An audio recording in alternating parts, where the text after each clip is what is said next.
Very good morning. RRB NTPC 2024 9th day target చూద్దాం 30th September 2024. అదేవిధంగా 8th day ఎంతవరకు చదివారు అనేది కూడా మనం ఒకసారి క్లియర్గా చూడడానికి ప్రయత్నం చేద్దాం. సో మన యొక్క యాప్ లాస్ట్ బెంచెస్ అప్ అనే యాప్ని డౌన్లోడ్ చేసుకోండి.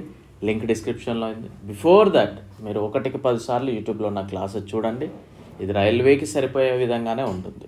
మీరు ఎక్కువ కావాలనుకునే వాళ్ళు ఇటు సైడ్ అయితే దయచేసి రాకండి. Clear right. అండ్ కంగ్రాచ్యులేషన్స్ మన యొక్క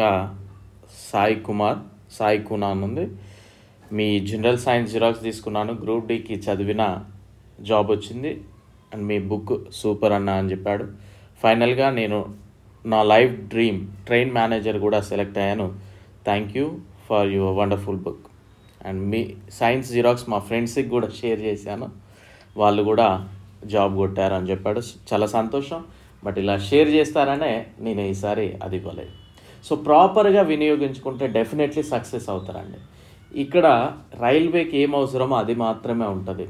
అందరిలా అన్ని కోర్సెస్కి అన్ని ఎగ్జామ్స్కి ఒకటేలా ఇక్కడ ఉండదు. బ్యాంకింగ్స్ కానీ ఎస్ఎస్సి కానీ అందరికీ ఒకటే సబ్జెక్ట్ ఇక్కడ ఉండదు. సో రైల్వే బేస్ మీద మాత్రమే ప్రిపేర్ చేశాను. ఏం అవసరమో అదే ప్రిపేర్ చేశాను. సో ప్రాపర్గా చదివితే డెఫినెట్లీ ఇలా సాయి చదివినట్లు చదివితే డెఫినెట్లీ క్రాక్ చేయొచ్చు, అందులో నో డౌట్ అట్ ఆల్. ఓకేనా? సో మీకు చాలా ఎక్కువనే ప్రిపేర్ చేశాను, బట్ మీరు వినియోగించుకోవడం చాలా ముఖ్యం. ఓకేనా? సో మన యొక్క యాప్లో కోర్సెస్ ఉన్నాయి, తక్కువ కాస్ట్కి పెట్టడానికి మెయిన్ రీజన్ అందరికీ ఉపయోగపడాలని ఆలోచనతో. సో ప్రాపర్గా చదవండి. 40% డిస్కౌంట్ ఏమో ఉంది, ఇప్పుడు తీసుకోవడానికి ప్రయత్నం చేయండి. ఓకేనా? రైట్. సో మనం 8th డే కనుక చూసినట్లయితే సింపుల్ ఇంట్రెస్ట్ కంప్లీట్ చేయమన్నాను, at the same time decoding complete చేయమన్నాను, నేను బౌండరీస్ గురించి చదవమన్నాను, డిసీజెస్ గురించి చదవమన్నాను. సో దీని గురించి కొన్ని క్వశ్చన్స్ అడుగుతాను, చెప్పడానికి ప్రయత్నం చేయండి. ఫస్ట్ క్వశ్చన్, 2500 రూపాయలను సంవత్సరానికి 5% వడ్డీ రేటుకి 219 days అప్పుగా ఇచ్చిన వడ్డీ ఎంత? సెకండ్ వన్, 10,000 రూపాయలను సంవత్సరానికి 24% వడ్డీ రేటుకి 1 సంవత్సరం 45 రోజులు అప్పుగా ఇచ్చిన వడ్డీ ఎంత? కొంత సొమ్ము కొంత వడ్డీ రేటుతో 5 సంవత్సరాల కాలంలో రెట్టింపైంది. అదే సొమ్ము అదే వడ్డీ శాతానికి ఎంత కాలంలో 8 రెట్లు అవుతుంది? నిర్దిష్ట సమయంలో నిర్దిష్ట మొత్తం సంవత్సరానికి 8% చొప్పున 500 రూపాయలు అయింది, మరియు అదే వ్యవధిలో సంవత్సరానికి సాధారణ వడ్డీకి 2% చొప్పున అదే మొత్తం 200 రూపాయలు అవుతుంది. అయినా అసలు మరియు టైంని కనుగొనండి. అరుణ్ కొంత మొత్తాన్ని అప్పుగా ఇచ్చాడు. అతను తన మొత్తంలో 1/3 పోర్షన్ 7% సింపుల్ ఇంట్రెస్ట్కి, 1/4 పార్ట్ 8% సింపుల్ ఇంట్రెస్ట్కి, మరియు మిగిలిన భాగాన్ని 10% సింపుల్ ఇంట్రెస్ట్కి ఇచ్చాడు. ఓవరాల్గా 510 రూపాయలు అతని మొత్తం వడ్డీ అయితే అప్పుగా ఇచ్చిన డబ్బు ఎంత అంటున్నాడు.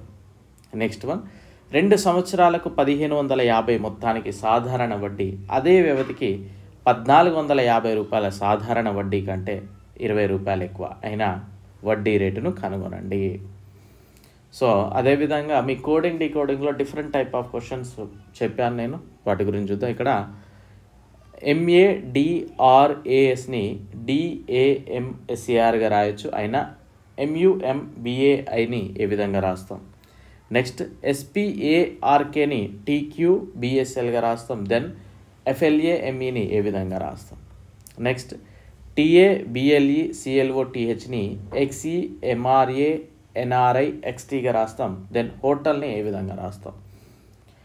NATURALని MZGFIZOనిగా రాస్తాం. దెన్ కేర్ని ఏ విధంగా రాస్తాం? LAPని KMZBOQగా రాస్తాం. దెన్ నోట్ని ఏ విధంగా రాస్తాం? HIGH 8978ని రాస్తే DEAFని ఏ విధంగా రాస్తాం? STARని $5 రాస్తాం. దెన్ TOREని $32 రాస్తాం. దెన్ ఓట్స్ని ఏ విధంగా రాస్తాం? If green is called black, black is called blue, blue is called red, red is called white, what is called orange? Then what is the color of blood? So ఇక్కడ ఏమన్నాడు? గ్రీన్ని బ్లాక్గా అంట, బ్లాక్ని బ్లూగా రాస్తాడంట, బ్లూని రెడ్గా పిలుస్తాడంట, రెడ్ని వైట్గా పిలుస్తాడంట, వైట్ని ఆరెంజ్గా పిలుస్తాడంట. దెన్ బ్లడ్ యొక్క కలర్ ఏంటి అంటున్నాడు.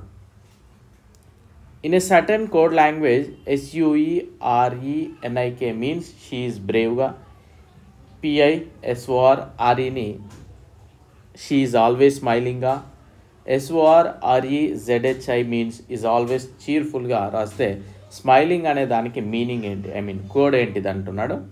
సో ఈ 16th క్వశ్చన్ చూడండి. ఒక టేబుల్ ఇచ్చాను, లెటర్ ఇచ్చాను, దాని కింద సింబల్ ఇచ్చాను, కొన్ని కండిషన్స్ ఇచ్చాను. మొదటి అక్షరము హల్లు, ఆ ఇంగ్లీష్ మీడియం వాళ్ళ ఇంగ్లీష్ క్వశ్చన్ చదువుకోండి. 4వ పదం అచ్చు అయితే 2 అక్షరాల స్థానంలో అచ్చుకి ఏం కోడ్ వస్తుందో అదే రాయాలి. 2వ అక్షరం అచ్చు, చివరి అక్షరం హల్లు అయితే 2 అక్షరాల స్థానంలో 8 అనే అంకె రాయాలి.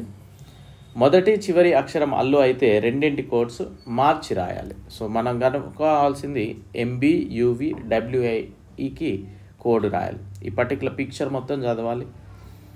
నెక్స్ట్ ఇది కూడా ఒకసారి చాలా జాగ్రత్తగా అబ్జర్వ్ చేయండి. ఫస్ట్ ఈ 2 బాక్సులు మీరు స్క్రీన్ షాట్ తీసుకోండి ఒకసారి. నెక్స్ట్ ఇవి కూడా స్క్రీన్ షాట్ తీసుకోండి. మీరు ఫైండ్ అవుట్ చేయాల్సింది కార్ట్కి కోడ్, ఓకేనా. నెక్స్ట్ జంతువుల నుండి మానవులకు సంక్రమించే వ్యాధులను ఏమంటారు? మలేరియాను కలిగించే ప్లాస్మోడియంకు వాహకం ఏది? ప్రోటీన్స్ లోపం వల్ల ఏం వస్తుంది? కోవాక్సిన్ తయారు చేసింది ఎవరు? ప్రపంచంలో మొదటిసారిగా కనుగొన్న వ్యాక్సిన్ ఏది? దానిని ఎవరు కనుగొన్నారు? వీడియో లైక్ చేయండి, షేర్ చేయడానికి ప్రయత్నం చేయండి. సో మీరు ఏ బుక్స్ చదివినా ఏం చదివినా కానీ ఇలా డైలీ టార్గెట్ పెట్టుకొని చదవడం వల్ల డెఫినెట్లీ ఇంప్రూవ్మెంట్ అనేది కనిపిస్తుంది, ఓకేనా. సో మీరు ప్రాపర్గా వినియోగించుకోండి, తొందరపడకండి. ఈరోజే తీసుకుంటే రేపే కంప్లీట్ అయిపోవాలి అని కాకుండా స్లోగా ఒక్కొక్క స్టెప్ ఎక్కుతూ ఉంటే డెఫినెట్లీ మీరు రీచ్ అవుతారు మీ గోల్ని, అందులో నో డౌట్, ఓకేనా. సో మంచిగా చదవడానికి ప్రయత్నం చేయండి. క్లియర్? రైట్. HIV నిర్ధారణకి ప్రాథమిక పరీక్ష ఏది? భారతదేశంలో ఎన్ని రాష్ట్రాలు, ఎన్ని కేంద్ర పాలిత ప్రాంతాలు అంతర్జాతీయ సరిహద్దును కలిగి ఉన్నాయి? భారతదేశం ఏ దేశాలతో జల సరిహద్దును కలిగి ఉంది? రాడ్క్లిఫ్ లైన్ అంటే ఏంటి? బంగ్లాదేశ్ ఏ రాష్ట్రాలతో సరిహద్దును కలిగి ఉంది? 26 క్వశ్చన్స్ ఉన్నాయి చూడండి. డే 9th కాంపౌండ్ ఇంట్రెస్ట్ సగభాగం చదవండి. Grouping of figures very easy, చూడండి ఒకసారి ఇది చదవండి. ప్రెసిడెంట్ లిస్ట్ అంటే ఎవరి తర్వాత ఎవరు వచ్చారు ప్రెసిడెంట్స్, ఆ లిస్ట్ చదవండి. వాళ్ళ దాంట్లో ఏమైనా స్పెసిఫిక్ పాయింట్స్ ఉన్నాయి అంటే మొట్టమొదటి ముస్లిం ప్రెసిడెంట్ ఎవరు, లేదా సుప్రీంకోర్టు చీఫ్ జస్టిస్ కూడా ఒక అతను రాష్ట్రపతిగా వ్యవహరించాడు, ఆయన ఎవరు, ఇలాంటి కొన్ని క్వశ్చన్స్ ఆన్సర్ చేయడానికి ప్రయత్నం చేయండి. మొట్టమొదటి ఫీమేల్ ఎవరైనా ఉన్నారా, ఇలాంటి క్వశ్చన్స్ ఎగ్జామినర్ ఫోకస్ చేస్తూ ఉంటాడు. పద్మభూషణ్ చదవండి. పద్మవిభూషణ్ కంప్లీట్లీ అయిపోయింది. మోస్ట్లీ మనకి ఈసారి పద్మవిభూషణ్ ఎక్కువ మందే ఉన్నారు కనుక అడిగే అవకాశం అది ఉంది. పద్మభూషణ్ కూడా వదిలిపెట్టొద్దు, చదవండి. And at the same time 1857 revolt 1857 తిరుగుబాటు కూడా చదవడానికి ప్రయత్నం చేయండి. 1857 తిరుగుబాటులో మనం ఏదో అంత చదవాల్సిన అవసరం లేకుండా అది ఎప్పుడు స్టార్ట్ అయింది, ఎక్కడ స్టార్ట్ అయింది, దానికి గల కారణాలు ఏంటి, అండ్ మనకి ఎవరెవరు దానికి నాయకత్వం వహించారు, ఇలాంటి బేస్ చేసుకొని చదవండి, ఓకే. సో మీరు మీ మైండ్ సెట్ గ్రూప్ లెవెల్లో లేకపోతే బ్యాంకింగ్ లెవెల్లో SSC లెవెల్ వాళ్ళైతే ఇటు సైడ్ రాకండి, కోర్స్ తీసుకోకండి దయచేసి చెప్తున్నా, ఓకేనా. సో ఎందుకంటే ఇది రైల్వే కోసమే ప్రిపేర్ చేయబడింది కనుక అదే లెవెల్లో ఉంటాయి. మీరు తీసుకొని మెసేజ్ చేసి మీరు టైం వేస్ట్ చేసుకోకండి, నాది కూడా చేయకండి దయచేసి. Clear? So I wish you very good luck. Thank you.